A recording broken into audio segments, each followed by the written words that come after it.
What's going on, everyone? Today we're going to be talking about the Odyssey. It's going to be a review. Excited to talk about this one.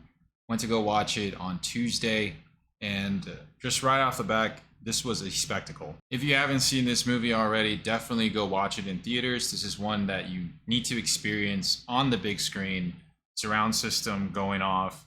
It was so loud in our theater that the seats that we were on weren't even D-box seats. They were just, the D-box seats are the ones that vibrate and have all these other features. It was just a normal seat, but it was so loud in the theater that it was vibrating our seats, which made the experience even more immersive. The genres for this film are action, adventure epic, dark fantasy, sword and sandal, and it's a quest slash drama. Christopher Nolan did the screenplay, and he obviously directed it, and I thought he did a great job. The Odyssey is an epic Greek poem written by the Greek poet Homer. The poem, just like the Christopher Nolan adaptation, is focused on Odysseus's voyage of going back home after the Trojan War. And along the journey, he has to face all of these terrors, horrors that these soldiers are basically having to deal with. They just never catch a break.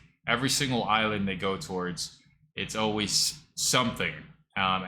This is going to be the non-spoiler section, so I'll be more specific on here in a bit. Penelope and Telemachus, Penelope his wife and Telemachus his son, are waiting back home in Ithaca, and these men are essentially desecrating his home by holding these banquets, disrespecting the beggars, doing all sorts of things that are, it's just disrespectful towards Penelope and his son.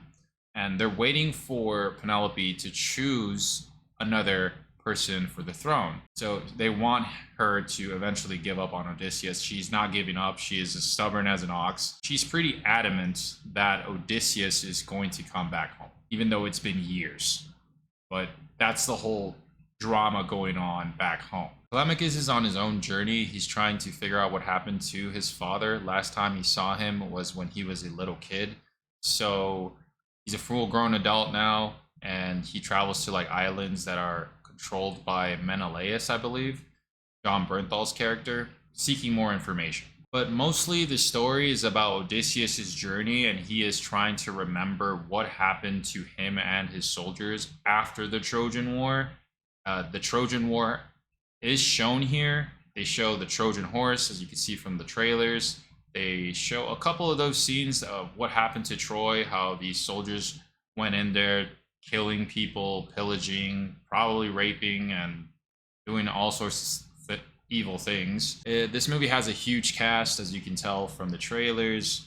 Odysseus is played by Matt Damon. We have Penelope, Anne Hathaway, Telemachus, Tom Holland. Calypso is Charlize Theron. Menelaus is played by John Bernthal. Athena, Zendaya. Eurylochus is played by Himesh Patel. I loved Eurylochus in this film. Then you have Robert Pattinson playing Antinous. So it's a pretty big cast here. I had no idea that the bard was Travis Scott. Yeah, he did seem out of place at first, but he started to grow on me after a while. So yeah, the storyteller, the guy that's going like this, a sword, a boat. I forgot the lines that he was saying, but the point is, like, he kept slamming his staff on the table trying to tell the story. A couple statistics here. The movie's budget is $250 million. The marketing is reported to be about $125 million. So according to my estimates, the break-even point has to be around $630 million. $630 million. The opening weekend for the film was $123 million. Gross worldwide was around $300 million or something like that. But the second weekend, it hit $84.5 million, so it was a 30-some% decrease from the first weekend. Gross worldwide right now is $425 million, according to some articles that I read. And according to the Outside Scoop, the film is tracking to reach $1 billion. I think it's going to end up around 1.1 to 1.4 billion, around there. So I believe that I read that Christopher Nolan's motive for the Odyssey was to not only adapt Homer's epic poem, but also show how humanity doesn't learn from their mistakes, as far as like the cyclical violence that happens constantly with wars. And also showing how Odysseus, his journey, is like a heavy burden for him, and he is having to wrestle with guilt throughout the entire journey. And if you ask me, he did a great job with those things, if that was truly what he wanted it to be. Slight spoilers for this one, because if you haven't seen the film, definitely click out of the video right now, go watch it, and then come back to the video.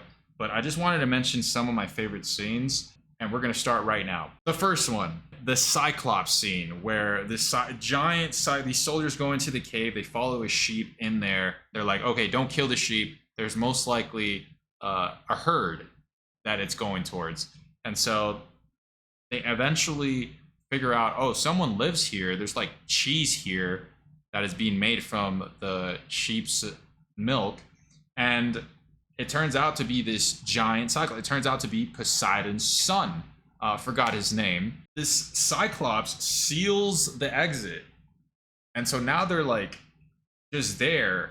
The whole soundtrack of this, the sound is just so immersive. It's so eerie, and you can feel it. You're there. You're a soldier with Odysseus.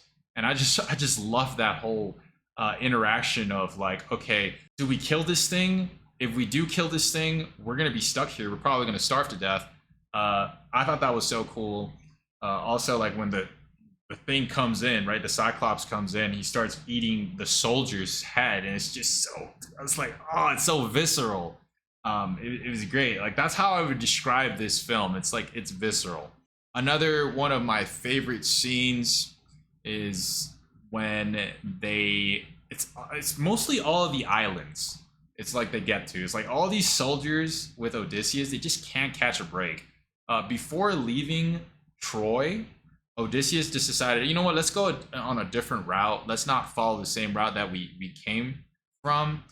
Let's go, we'll probably choose a different destination, or not a different destination. We'll choose a different voyage, and we'll probably get there a lot quicker, and we'll see new places, is what he said, I believe. And Lord and behold, they're met with literally just horrors and terrors, like I said at the beginning of the review.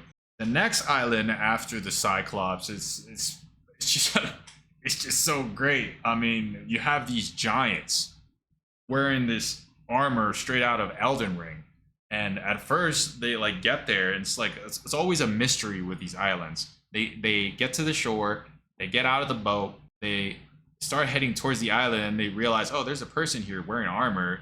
Oh no, the person turns around, it's a kid. And then the soldiers are like, wait a minute, if the kid is that tall, that big, how big are the full-grown adults? And so that's when all these men start coming in. You see the shadows of these giants, and they don't say anything. They don't try to negotiate with the soldiers or anything. Odysseus is like, head back to the boats, right? Retreat. And these guys are just getting slashed. It's just such a great experience to watch. And the sound, man, it was just, the soundtrack of this was great. The sound was great. The visuals, cinematography, oh my god. I mean, I'm pretty sure it was shot in multiple islands in Asia, either Asia, Europe, if I were to guess, and probably like Iceland, I heard. So they eventually get out, they get off, and then they have to circle around because I believe Eurylochus says like we don't have enough for like a blind voyage or something like that. Or I think it was Odysseus that said that. Like, we don't have any resources. If we go on a blind voyage, we're probably going to all die. So we have to circle around the island in hopes that these giants are not just waiting for us. And so they do so. And then once they land again on the island, the men are like convinced that Odysseus is cursed and has cursed them because of what happened at Troy. The whole Trojan horse, that was like one of the ultimate betrayals towards Zeus's law, which I forgot to mention. I think I did mention it, which just in case I didn't mention it, Zeus's law is, treat everyone with respect and kindness because you don't know if they're a god in disguise. Which I've heard of this before in another religion, but I don't remember which one, but I'm sure it's in other ones. And so they end up heading, right? They trying to like tell Odysseus that we don't want you near us anymore. And he's like, oh, okay, is this mutiny? And then they say, call it whatever you want. I think that was Eurylochus. He was like, call it whatever you want. We've already agreed to this or something like that. And I think at some point, Odysseus just tells them an order, tells them, hey, go investigate this. There's a hut on the mountain. At the top of the mountain, I'm going to make sure that you boys eat. And he has his bow, and he's going to go hunt. I think it was some sort of like hog, and then eventually it was a deer. But yeah, the men follow the orders, at least for one final time, and they end up seeing these exotic animals. There's like a lion, a tiger, a cheetah, and I'm just like thinking to myself, like, this is just peculiar. What are they gonna see at the top of the hut? They see this woman, and she looks straight up. I was like, instantly, that's a witch. I don't care how starved you are. I mean, you kind of put it together. That looks like a witch, especially during those times. But anyways, she was hospitable to them. Warning signs that were just going off, like alarms are going off in my head. These soldiers, they're starving to death. They want food. They see food all around the kitchen. They start eating, but the woman starts going crazy. I think that's when the woman starts going crazy, like saying, oh, who the heck are you guys or whatever. Starts acting like she doesn't know, like she's all innocent. Tells them, I think at some point, to like leave their swords, their shields, and their armor outside. And then the shot shows all of these swords, shields, armor just laying on the grass, on the tall grass. And none of the soldiers were able to see that. I'm like, guys, I know you guys are starving. Wouldn't that be like a huge red flag right there? Like, oh, other soldiers that have been around here, what happened to them? You know, I don't know, but it is what it is. They go back inside, they start eating the food, and they realize they can't stop eating. And they're looking at each other, and it's because of the meat. It's like cursed. It's they had a spell or something, and they realize, oh, it's a witch. And as that's happening, they can't stop. Like I said, they can't stop eating. They're just looking at each other, and it's just disgusting and visceral. And then she starts molding them into these pigs. And I don't think I've had goosebumps like that in theaters in a long time, but it happened, and it was great. It turns out that scene was shot not just with CGI, but it was also with practical effects. So majority of it apparently was practical effects, which my mind was blown when I heard about that. As all this is happening, Odysseus is like hunting the deer. He gives the deer a chance, doesn't want to shoot an arrow without warning the deer, so it's like an honorable thing that he's got going on. He like strings the bow or something, making a noise, and then the deer hears it.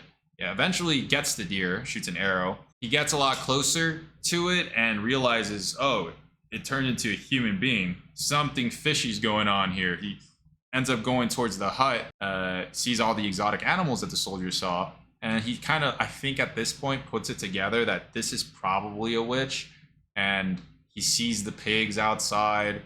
The witch is trying to be hospitable towards him as well. The pigs are going crazy at the door, trying to warn him. It's the soldiers, right? And it's just such a great experience. He already knows what's happening. I kind of already was able to tell that he had a plan. He puts his like blade down, and then eventually notices a crow, and he grabs onto the crow as the witch was about to kill him, and holds onto it and says, I don't know what this crow is or is to you, but it seems like it's important. And he was right. So he had a plan there. Eventually they make amends, not really amends, but the witch has like some sort of like neutral point with him where tells him what he has to do. He's got to sacrifice these lambs or something in Hades. And that's the next island that they go to. And it just gets better. It's just, I was in the movie. Not really, but what I mean is like I was so immersed, I was part of the journey is what I'm trying to say, and I had a lot of fun. So if if you have a chance, definitely go watch this film in theaters. You're not going to regret it. It is a long movie. It's about 2 hours and 50 some minutes, close to 3 hours. If you include that with the trailers, well, then it extends over 3 hours and 30 minutes. So you're probably going to be in theaters for a while. I didn't drink any soda or popcorn, so that's why I was able to just stay there glued to my seat and had a great time. The ending was also great. I wanted to see Odysseus just go back to Ithaca and tell Penelope that he's alive. Obviously, let everyone know that he's still alive. And he does it in such an epic way. I'm not going to ruin that part. I'll probably just let you guys watch that. But it's a whole story that happens with the bow, like how it's only been one person that's been able to string the bow and stuff like that. And it involves that. But I'll just leave it at that. That cool looking soldier commander guy that is in charge of the whole Trojan War, when I was surprised to see him die, I was like, how did he pass away?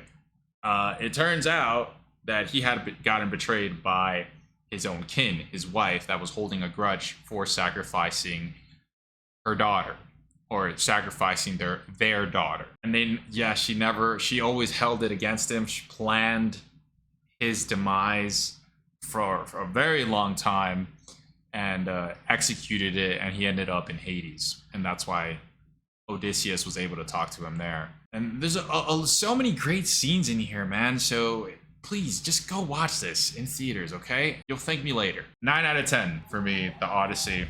Hope you enjoyed this video. If you did, please make sure to like, subscribe if you haven't, and I'll talk to you in the next one. Peace. That doesn't make sense.